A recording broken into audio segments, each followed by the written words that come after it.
Hello friends, welcome to our YouTube channel JK papers. तो आज की वीडियो में हम बात करेंगे जेके बोपी 2022 के एंट्रेंस टेस्ट के बारे में, जो कि आपको एडमिशन देता है बीएससी नर्सिंग, बीएससी पैरामेडिकल और बीएससी टेक्नोलॉजी कोर्सेज के लिए।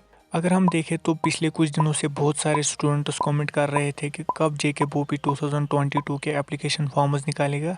तो यहाँ पर हम सारे टॉपिक्स कवर कर लेंगे। कब जेके बोपी एप्लीकेशन फॉर्म निकालेगा, सिलेबस क्या है, क्या एनसीईआरटी सफिशिएंट है और प्रीवियस ईयर क्वेश्चन पेपर्स क्या थे, ये सब कुछ हम इस वीडियो में कवर कर लेंगे। आप इस वीडियो को एंड तक देखना। अगर चैनल पर नए हैं तो चैनल को सब्सक्राइब भी कर देना। अगर हम एप्लीकेशन फॉर्म्स की बात करें तो आपको मैं ये बता दूं कि पिछले 2 सालों से जेके बोपी ये एंट्रेंस टेस्ट कंडक्ट कर रहा है। तो आपको मैं यहाँ पर पिछले 2 सालों के एंट्रेंस टेस्ट डेट और एप्लीकेशन फॉर्म रिलीज होने के डेट शेयर करूँगा, ताकि हम अंदाज़ा लगा सके कि कब जेके बोपी 2022 में एप्लीकेशन फॉर्म रिलीज़ करेगा। अगर हम देखें 2020 में जेके बोपी ने 22 सितंबर को एप्लीकेशन फॉर्म्स रिलीज़ किए थे और 19 नवंबर को एंट्रेंस टेस्ट हुआ था।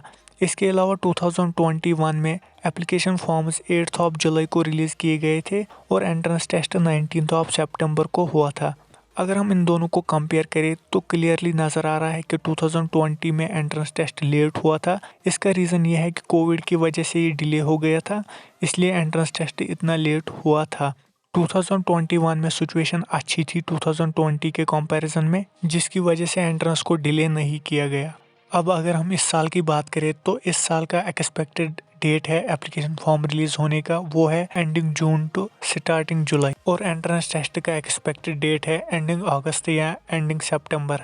ये सिर्फ एक्सपेक्टेड डेट्स है, ये कोई ऑफिशियल डेट्स नहीं है, इसलिए ये वेरी भी हो सकते हैं। अब हम बात करते हैं सिलेबस की। जो यहाँ पर सिलेबस रहता है वो 11th-12th बेस्ड होता है। जो 11th-12th में फिजिक्स, केमिस्ट्री और बायोलॉजी का सिलेबस होता है वही इसमें पूछा जाता है। इसके अलावा जेके बोपी ने अपनी वेबसाइट पर सिलेबस अपलोड कर रखा है। अगर आपको डाउनलोड करना है तो आप उनकी वेबसाइट से डाउनलोड कर सकते हैं, या मैं डिस्क्रिप्शन में लिंक दूंगा, आप वहाँ से भी डाउनलोड कर सकते हैं।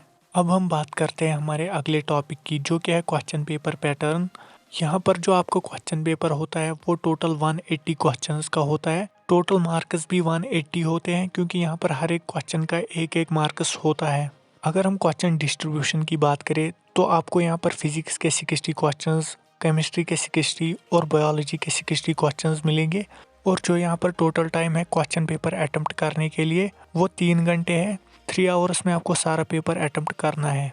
क्वेश्चन पेपर टाइप की अगर हम बात करें तो यहाँ पर क्वेश्चन पेपर सिंगल टाइप का होता है, जिसका मतलब यह है कि आपको इन तीनों सब्जेक्ट्स का एक ही साथ एग्ज़ाम देना है। आपको इनका एग्ज़ाम सेपरेटली नहीं देना है, एक ही दिन आपको इनका एग्ज़ाम होगा। इसके अलावा यहाँ पर नेगेटिव मार्किंग होती है, जिसका मतलब यह है कि अगर आप एक करेक्ट रिस्पॉन्स देते हैं तो आपका 1 मार्क्स ऐड हो जाता है, और अगर आप एक गलत आंसर देते हैं तो आपके 0.25 मार्क्स कट हो जाते हैं। अगर आप 4 इनकरेक्ट आंसर्स देंगे तो आपका 1 मार्क्स कट हो जाएगा।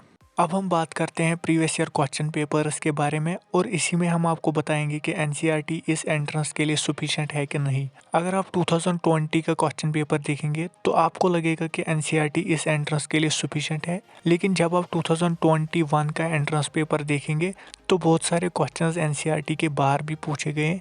अब आप कहेंगे कि क्या हमको अब एनसीईआरटी के बाहर भी पढ़ना है। देखिए, अगर 2021 में पेपर एनसीईआरटी के बाहर आया था, लेकिन फिर कट ऑफ भी कम गया क्योंकि स्टूडेंट्स उतना स्कोर नहीं कर पाए।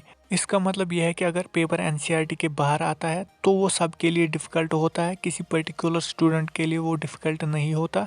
इसलिए आप पहले एनसीईआरटी फुल पढ़ेंगे, फिर अगर आपके पास कुछ टाइम बचता है तो फिर आप एनसीईआरटी के बाहर पढ़ सकते हैं।